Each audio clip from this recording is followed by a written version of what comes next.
Donc bon, s'il y a un truc à retenir, c'est que vous avez peut-être certains d'entre vous des anciens cousins là-bas, hein, avec les Indiens Sioux, puisque 30% d'entre eux ont patronyme français. Donc j'espère que vous avez pu apprendre des choses sur notre histoire qui s'est passée là-bas aussi, même si elle est peu relatée. Puis retenir aussi que, voilà, même si on n'en parle pas, l'ethnocide est actuel pour une éradication totale, vu que ces territoires dont je vous ai parlé, qui avaient été choisis en fonction de la pauvreté de leur sol, c'était avec les instruments de mesure de l'époque.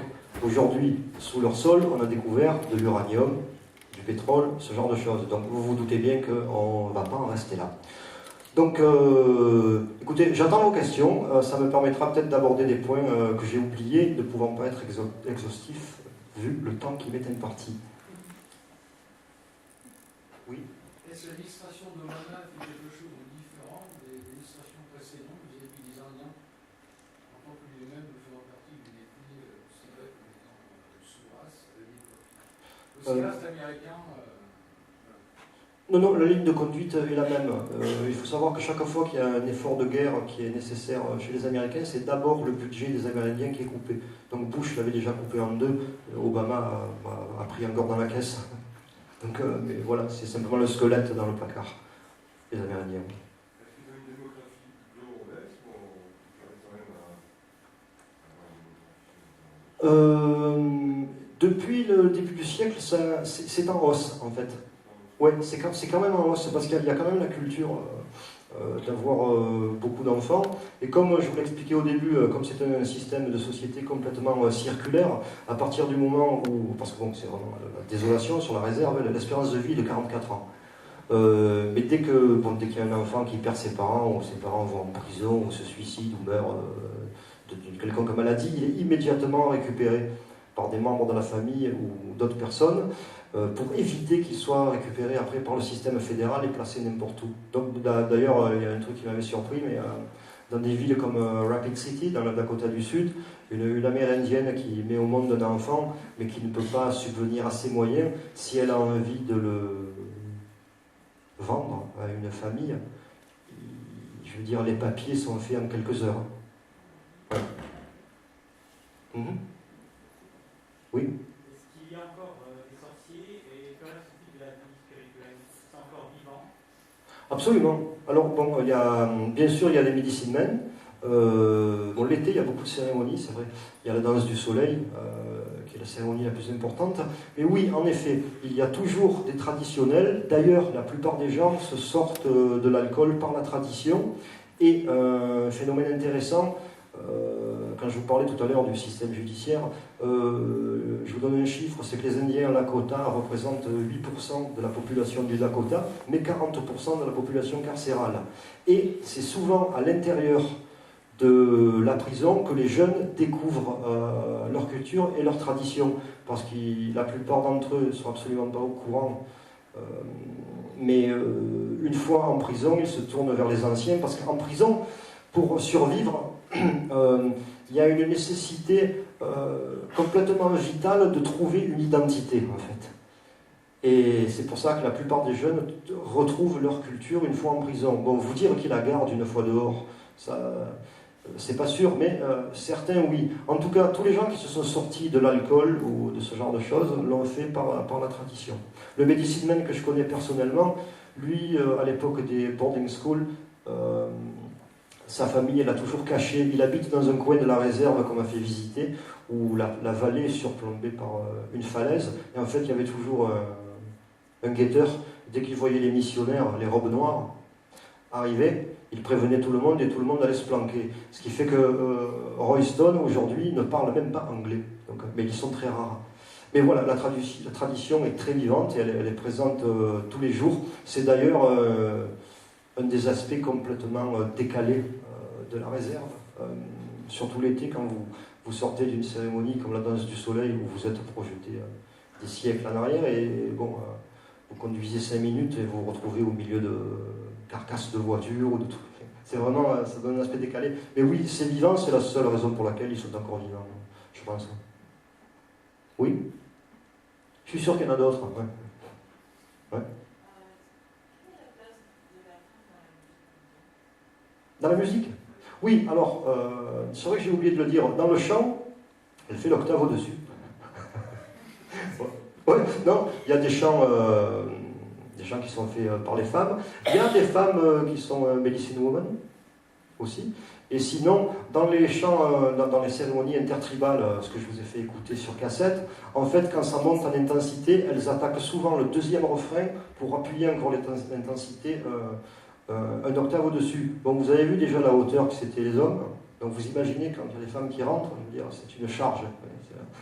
Mais oui, la musique, elle ne touche pas le tambour chez les Sioux et elle ne joue pas de la flûte. Parce que, vous vous rappelez au début ce que je vous ai dit sur le rêveur des langues, et bon, il y a quand même une connotation avec la flûte, elle ne touche pas la flûte. Chez les Indiens Sioux, c'est tout. Après, traverser la frontière.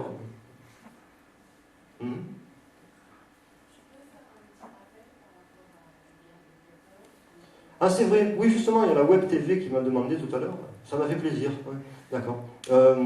Oui, un passage aussi de notre histoire pas très connu, c'est les 5 ou 6 000 Indiens qui sont venus mourir en France en 1917, en fait, parce qu'on parle souvent de la Deuxième Guerre mondiale, et notamment avec un film qui a été fait par... comment il s'appelle John Woo. Ouais, l'acteur, c'est... Nicolas Cage. Oui, Nicolas Cage, oui.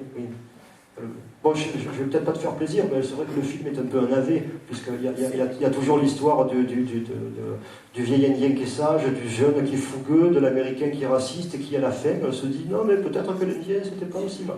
Donc, bon. Mais disons que ça raconte les code talkers de la Deuxième Guerre mondiale, ceux qui ont codé les messages. Donc, mais il faut savoir que voilà, en 1917, il y avait entre 5 et 5 000 Indiens qui sont venus mourir sur le sol français. La raison pour laquelle c'est pas vraiment relaté, c'est qu'ils n'ont été citoyens américains qu'à partir de 1924. Donc ils ont eu le droit de vote en 24. Donc entre 17 et 24, ils étaient considérés comme pas grand-chose en fait. Donc beaucoup d'entre eux, leur corps n'a pas pu être rapatrié. Et dans la famille où je suis, il y a le grand-père qui est mort à Ypres, voilà, parmi les premiers tests des gaz moutarde. Mais voilà, donc Première Guerre mondiale et, bien sûr, premier message codé par les Choctaws en 1917. Donc pas en 1945, ça s'est déjà fait en 17. Voilà, c'est pour rendre aussi justice à ceux qui étaient déjà là avant. C'est terminé. Il y a plus que... il y a un chant qui correspond à ça. Maintenant, la pratique, moi, j'en ai plus jamais entendu parler. Non, ça non. Et aussi, j'avais entendu dans les années 60, bien que ce soit en tradition, les Indiens qui font le tour pour commencer à prendre du paysage. Ah, alors, oui. Justement, pour la danse d'esprit, il y avait une Oui. raison de ça, est-ce qu'il y a toujours des trucs comme ça? Non, alors voilà, justement, mais je suis content que vous puissiez emmener le truc sur la table. Ça me fait toujours plaisir d'y répondre, parce que, en fait, pour les Indiens des plaines, dans la grande majorité traditionnelle, la vision n'est valide que si elle est obtenue par le jeûne et la prière. C'est-à-dire, toute vision qui est obtenue par un narcotique est invalide. Le peyote vient en fait de Quanah Parker, dans le milieu du 19e siècle, qui est un Comanche, et qui a inventé la religion, ce qu'on appelle la Native American Church, c'est-à-dire l'église catholique chrétienne. Eux font une sorte de mélange entre l'animisme et la Bible. Donc les seuls à prendre du peyote, il y en a aussi chez les Sioux, c'est les adeptes de la religion chrétienne, de l'église chrétienne américaine. Les autres invalident toute vision obtenue par un narcotique. Et d'ailleurs, j'en profite pour rebondir sur ça, s'il y a quelqu'un qui pense. Dans le calumet, il y a uniquement du tabac, en fait. Le calumet, c'est du tabac avec de la sauge et de l'écorce de saule ou du cèdre pour l'odeur. Mais c'est du tabac pur. Ouais. Ouais. Et aussi en Galatal, ils font encore justement la recherche de vision, des choses comme ça. Oui, complètement. Oui, voilà. La mienne est programmée, elle a été délayée l'année passée parce que je n'ai pas pu y aller. C'est un truc que je vais faire, donc je vous garantis que j'ai quand même le trac parce que c'est 4 jours et 4 nuits sans manger et sans boire, surtout. Puis c'est en plein cagnard, c'est au mois de juin. Mais oui, ça, régulièrement, quête de la vision, au mois de juin, il y en a plein. Toutes les cérémonies sont encore pratiquées. La seule qui disparaît un peu, faute de médecine humaine, mais elle a encore lieu, c'est le UIP. Le UIP, c'est Oui, puis c'est assez impressionnant. C'est pour aller chercher des gens qui ont disparu ou deviner la cause de certaines maladies. Donc, ça se passe dans une pièce toute noire où il n'y a absolument pas de lumière. Ça dure toute la nuit. Les gens sont assis tout autour. Voilà. Les gens sont assis tout autour. Et le Medicine Man, la plupart du temps, il est ligoté, pied-point. Il est entouré dans une couverture et posé face au sol. Et il y a le chanteur qui chante toute la nuit. Le Medicine Man s'en va dans d'autres dimensions, voir un peu s'il peut trouver les personnes disparues ou, pour certaines, deviner la cause de certaines maladies. Je n'y ai pas participé, j'ai des amis qui ont participé, là, des amis amérindiens. C'est extrêmement impressionnant parce qu'il se passe des choses dont on ne peut pas parler avec tout le monde dans cette cérémonie. Et d'ailleurs, tous les gens, même s'ils sont habitués, sont toujours prévenus de ne pas avoir peur parce que les visiteurs qui vont venir ne sont pas des méchants. Mais c'est extrêmement impressionnant. Ouais.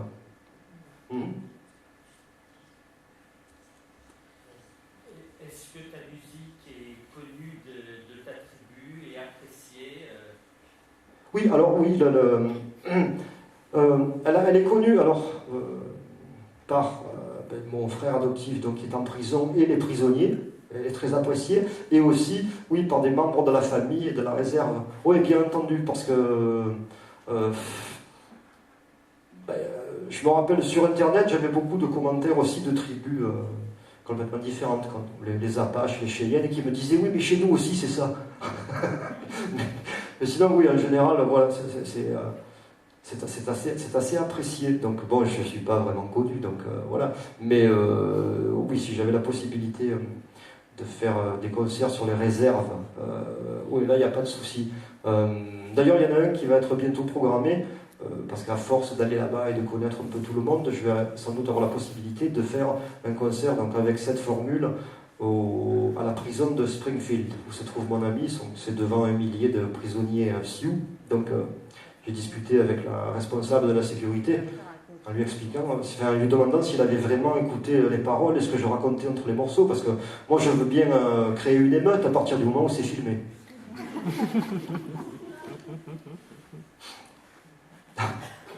Oui. Est-ce que vous avez des problèmes avec les autorités américaines en tant que Français allant dans une réserve Alors écoute, c'est un mystère, mais disons que voilà, le seul truc que je peux te dire, c'est que avant, j'ai passé l'immigration en une seule fois. Voilà. Depuis, c'est le minimum 3 étapes. Voilà. C'est 3 bureaux différents. Ils ne me disent pas pourquoi. Et, ouais. Disons que pour être honnête, je suis de moins en moins à l'aise quand même. Voilà. Parce que vu ce que ça devient en face, je veux dire, voilà. Depuis certaines lois liberticides qu'a fait passer Obama, qui était d'origine africaine, donc censé être cool. Donc les gens ont oublié que pour être président des États-Unis, quelle que soit la couleur, il faut d'abord être une ordure. Je veux dire, il n'y a pas de question de couleur de peau.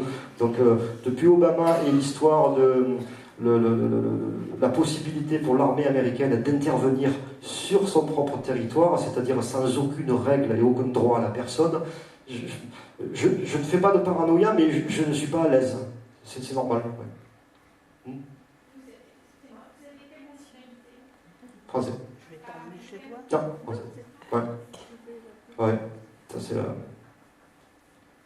tant mieux, parce que si j'étais né sur la réserve, je serais en prison comme tous les autres. Hein. Donc, finalement,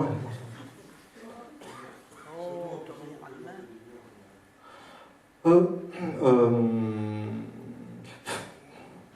Disons que voilà, les peines sont environ 5 fois ou 6 fois plus lourdes pour les Indiens d'Amérique que pour les Blancs. Je vais donner des exemples rapides.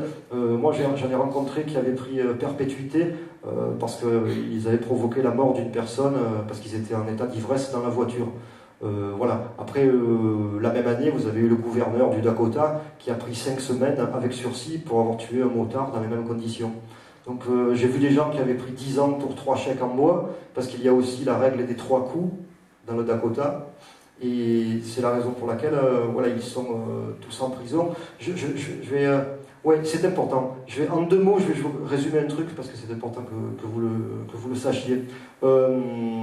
Voilà, la règle des 3 coups, vous connaissez dans certains États américains. Donc vous volez une fois une voiture, une fois un camion, il y a une indulgence, 5, 6 ans, tout ça. La 3e fois, vous volez un timbre-poste, c'est 15 ans automatiquement. Voilà.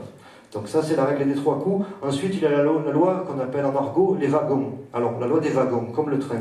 C'est-à-dire que j'ai connu une personne qui avait pris 15 ans de prison, parce que bon, ça faisait plusieurs fois qu'elle se faisait attraper, mais elle était entrée dans une roulotte quoi, par effraction, et elle avait volé plusieurs sacs à main. C'est là où ça devient important. C'est-à-dire qu'il y a eu une peine pour l'effraction, une peine pour le premier sac, le second, le deuxième, et on cumule. Donc, vous cumulez toutes les peines, plus la loi des 3 coups, bon, c'est bon, il est dedans pour un moment. Et alors pourquoi ? Pourquoi ? C'est tout simple. Le système des prisons privées aux États-Unis, donc des cellules privées, soit la prison est privée, soit des cellules sont achetées par des entreprises privées. Ça veut dire que ces entreprises privées, il y a plus de 90 000 cellules privées aux États-Unis. Donc, ces prisons privées, quand elles construisent une prison dans un certain État, ont un contrat avec le gouverneur de l'État qui stipule, voilà, je fais travailler les gens de ton État en construisant la prison et en prenant le staff dans ton État. Toi, la contrepartie du contrat, c'est de m'assurer que les cellules soient toujours pleines. Voilà pourquoi aux États-Unis, aujourd'hui, sur les 2,5 millions de détenus, vous avez 50% des détenus qui sont à l'intérieur pour des crimes non violents. Alors, ajoutez à ça, voilà, pour conclure, quand une prison va être construite dans un État, notamment où il y a des réserves indiennes, on appelle ça un stimulus économique dans les journaux. Le travail étant obligatoire en prison et payé 25 cents de l'heure, vous voyez un peu le bénéfice d'une entreprise privée possédant une prison. Tous les meubles pour les restos, les hôtels, tout ça fait à 25 cents de l'heure. Le bénéfice était énorme. Sur des sites de prisons américains, vous pouvez voir dans la partie divers ou liens ou business ou offres, toujours le même slogan qui dit pourquoi payer cher pour avoir de la main-d'œuvre.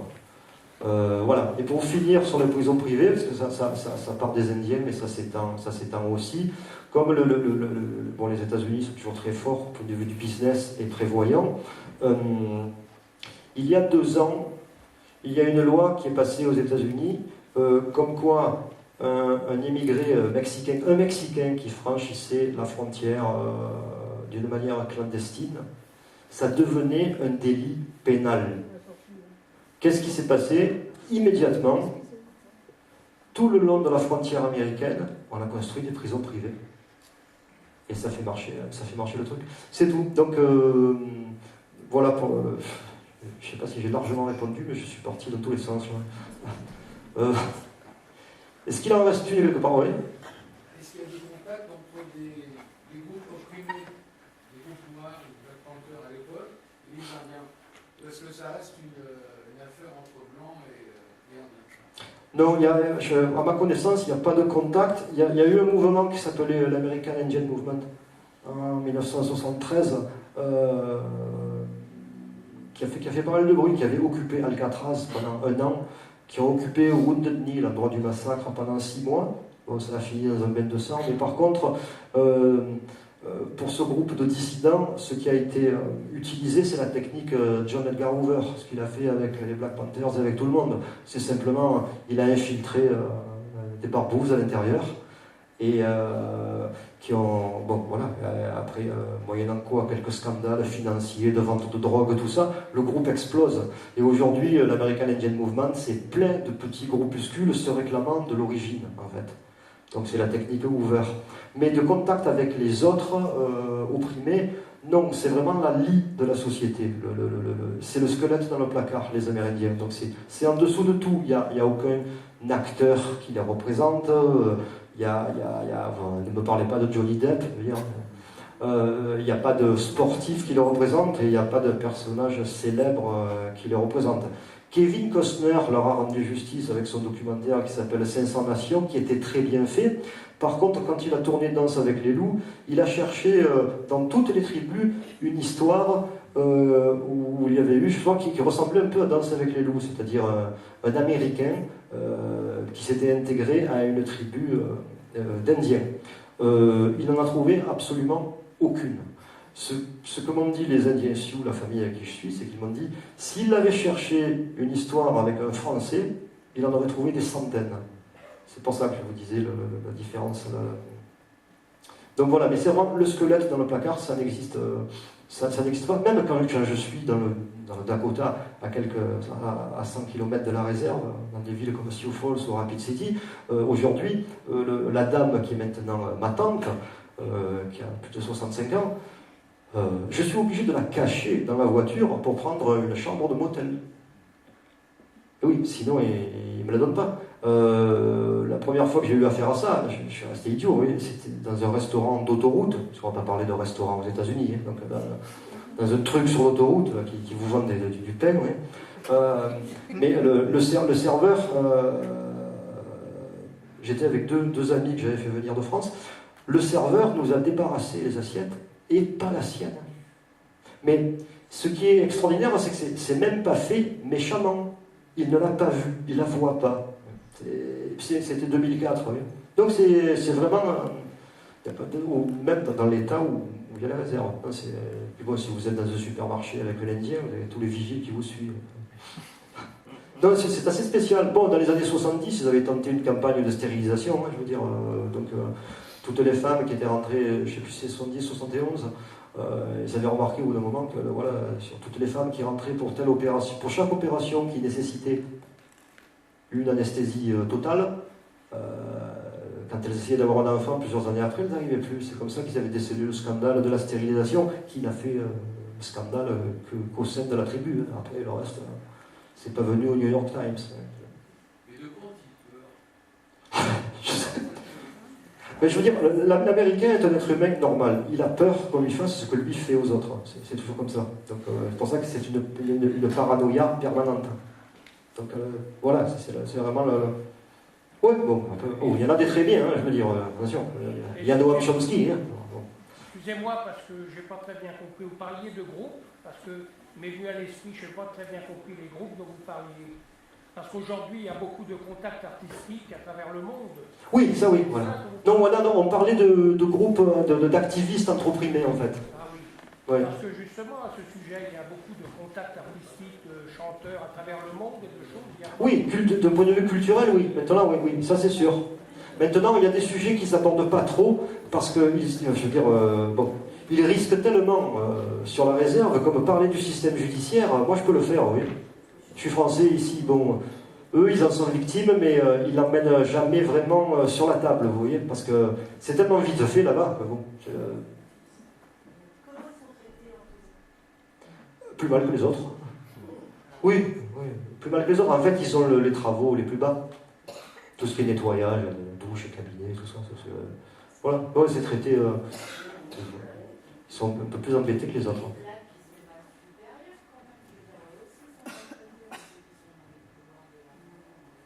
Oui, ça, ouais. Mais bon, après.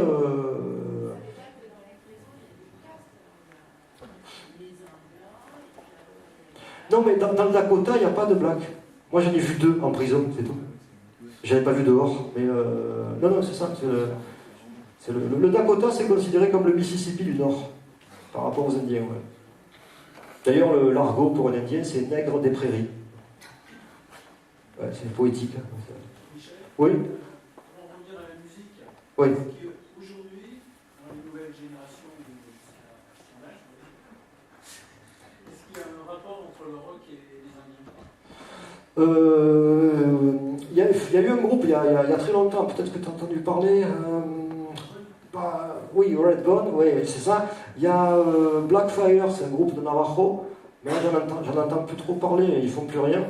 Mais après, c'est tout. Il y a aujourd'hui une génération de hip-hop et d'électronique, bon, pour la bonne raison aussi que c'est, de point de vue économique ou pour l'achat de matériel, c'est plus facile d'avoir un ordinateur et c'était virtuel que de monter un groupe de rock en entier, surtout dans les conditions de la réserve. Mais il y a quelques tentatives de mélange qui sont super bien faites, comme un truc d'Ottawa qui s'appelle A Tribe Called Red, une tribu nommée rouge.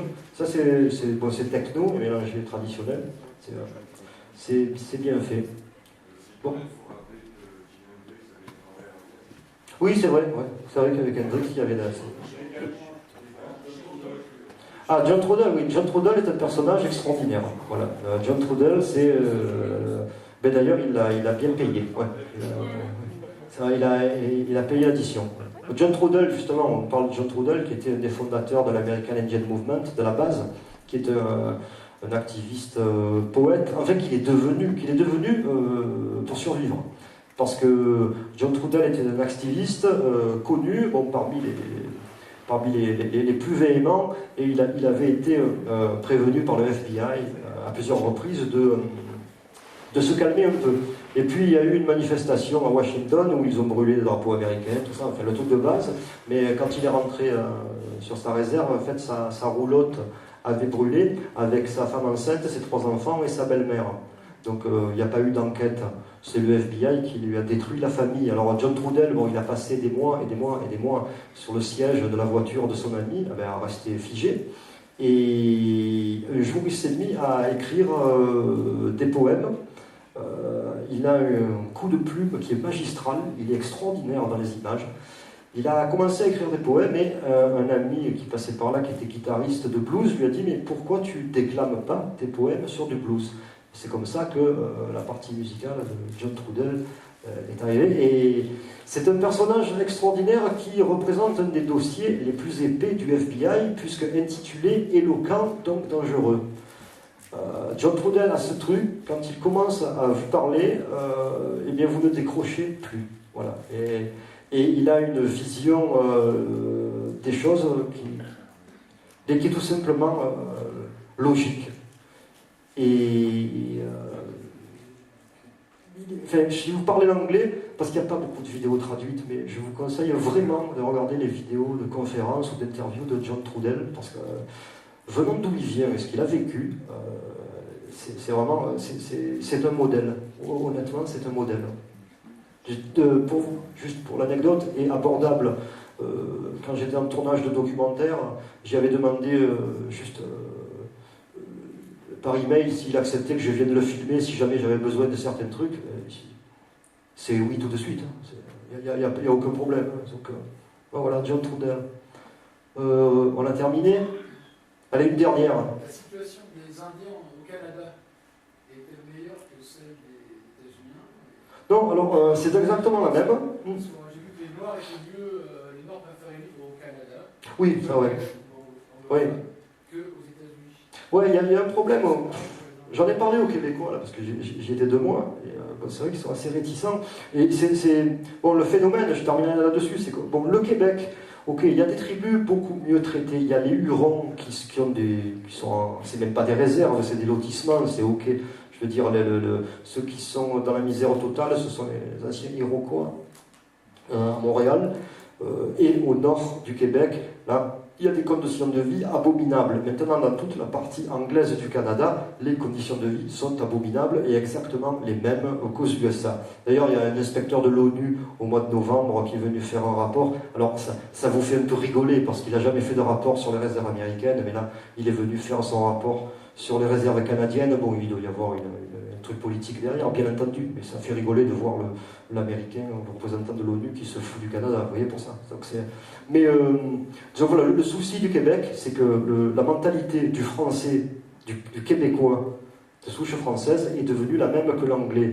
C'est-à-dire qu'il ne se souvient pas que s'il est là, c'est parce que les Indiens l'ont aidé et qu'ils étaient frères et amis.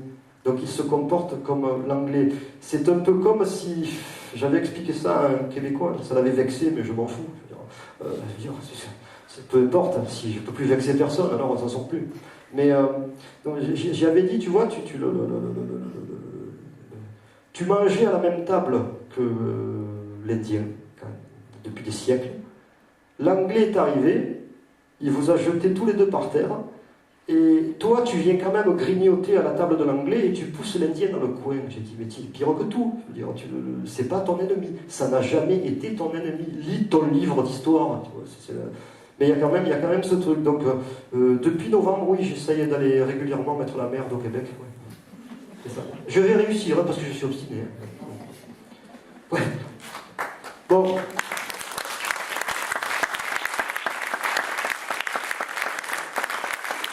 Merci à tous d'être venus, d'avoir été attentifs. J'espère que vous avez appris des trucs. Merci à Gilles Dumont d'avoir commis l'acte de m'inviter. Merci à Alexis, à la Maison de la Musique, à Web TV, à la radio Agora, et puis merci à vous. En haut, vous pourrez trouver, je ne sais pas où tu les as planquées, j'ai des cartes de visite avec mon site perso, où tout ce que je fais, tout ce que je commets y est listé. Donc vous pouvez avoir des vidéos sur Internet, des monologues qui sont beaucoup plus radicaux que ce qui s'est passé aujourd'hui. Mais ça, c'est normal. Et en plus, je peux fumer en même temps, c'est chez moi.